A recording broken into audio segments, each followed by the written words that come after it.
Mormon boy, fight the fight. Mormon boy, choose the right. Mormon boy, touch the sky.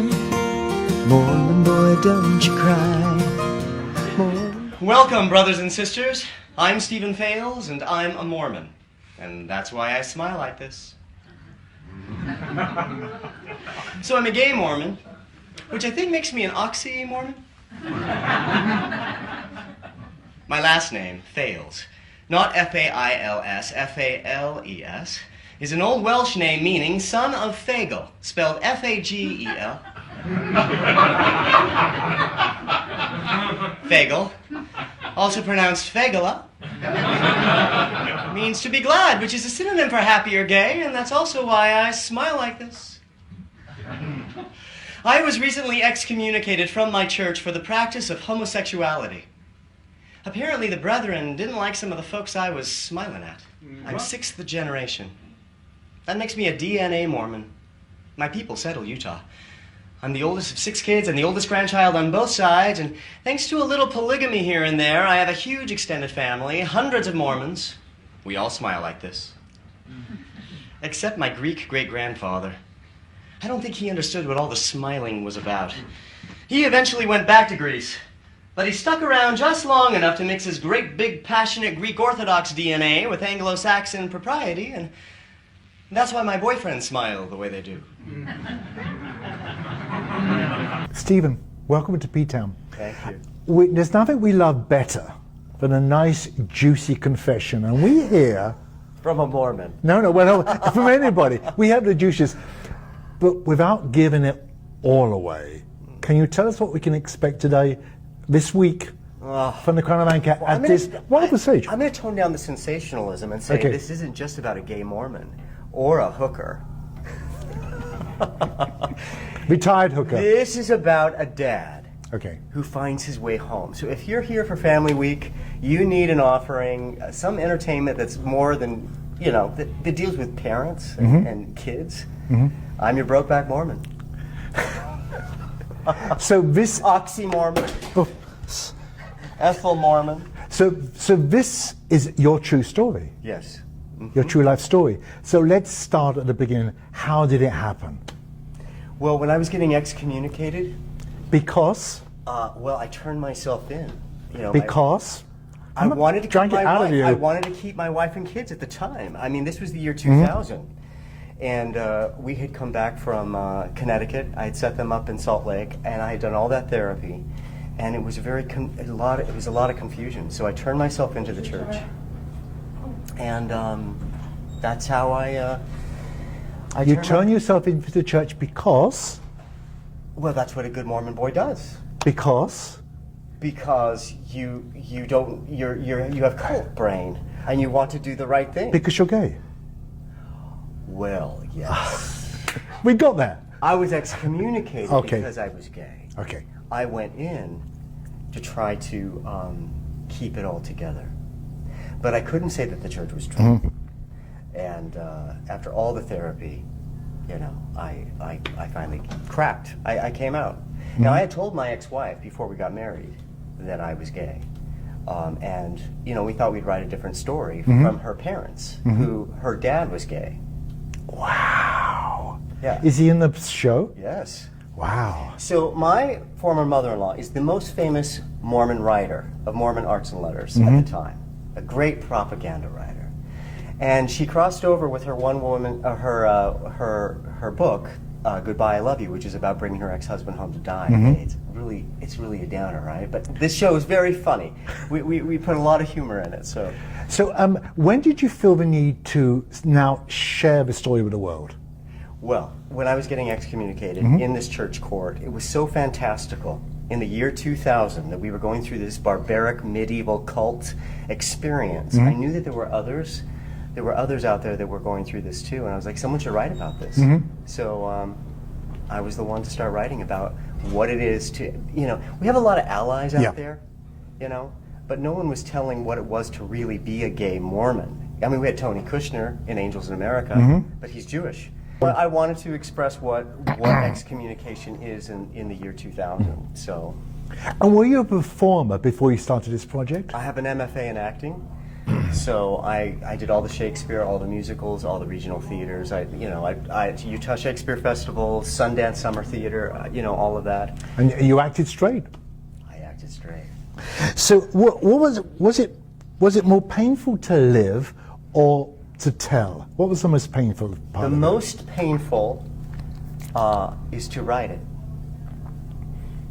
It's nothing to act it, but it's that moment of writing and reliving that pain and writing that's the hard part. Once you write it, the performing is not as hard as the writing.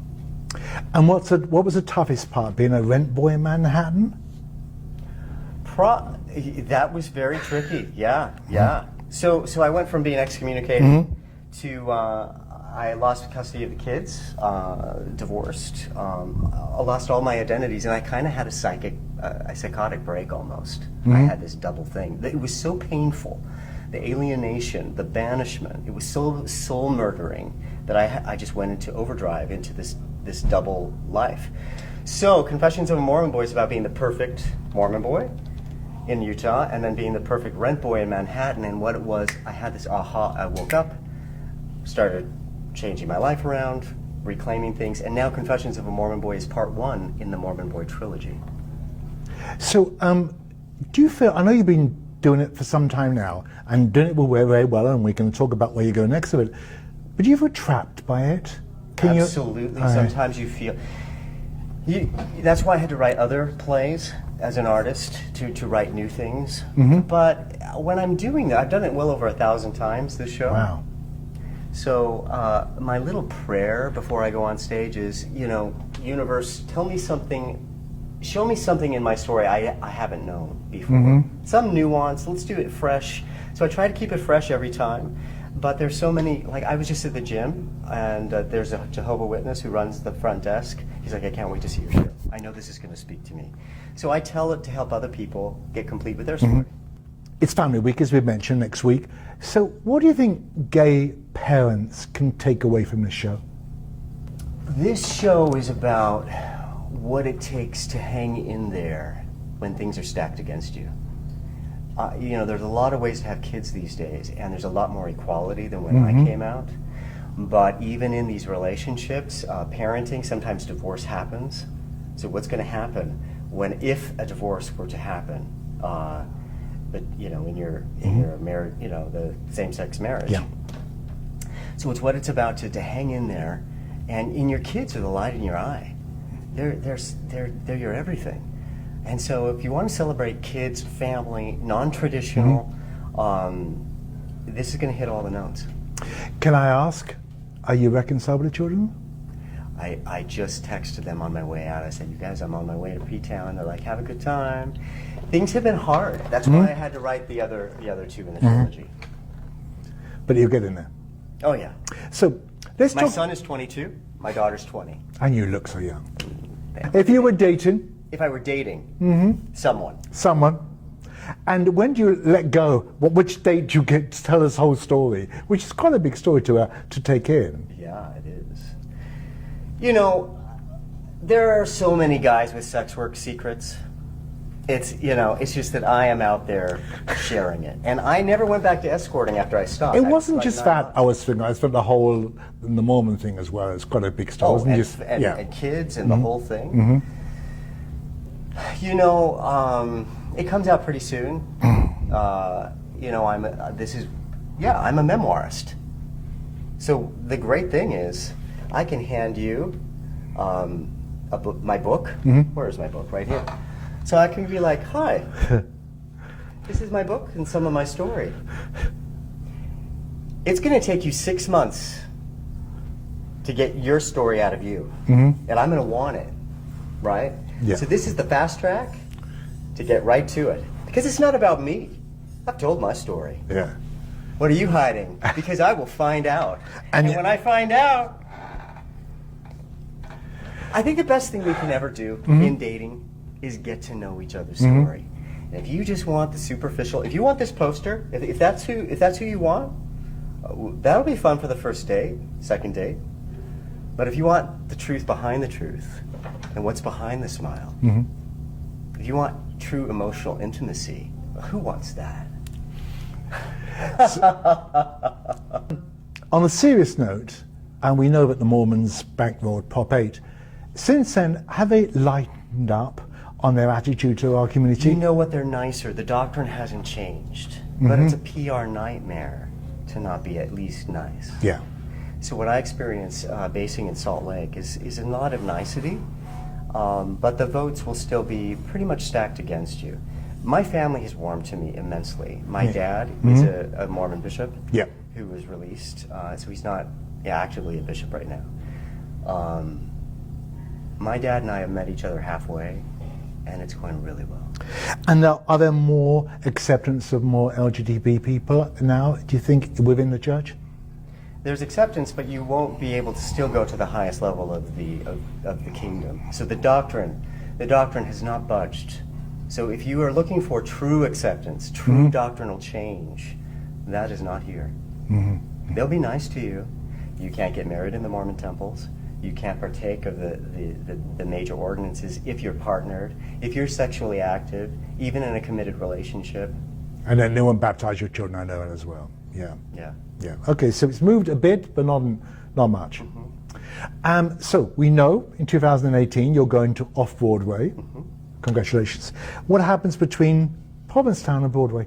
Well, I get to do Chicago the second weekend of September, and I'll be in Tucson in December, and then I'm finishing this book called Mormon Memoirs, September through November. So, I'm taking 90 days off to just do it. And do you alternate the shows, because you're doing the main show here? Do you do the other two shows anywhere?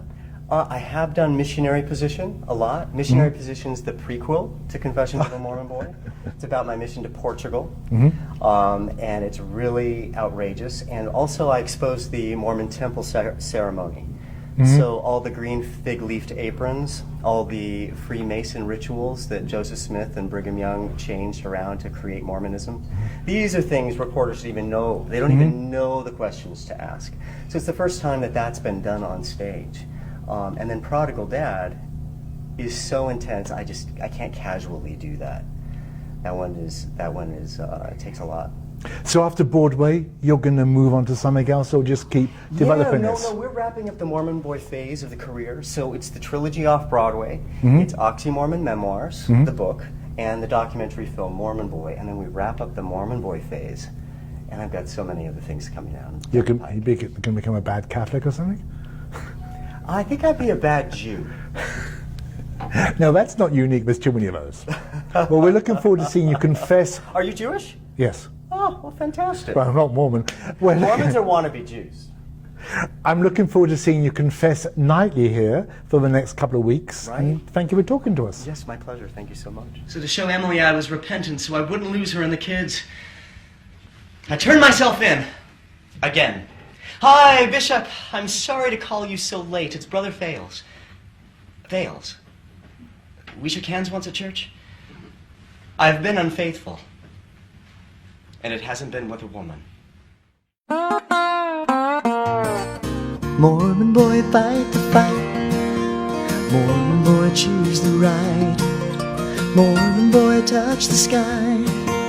Mormon boy, don't you cry. Mormon boy, true is true.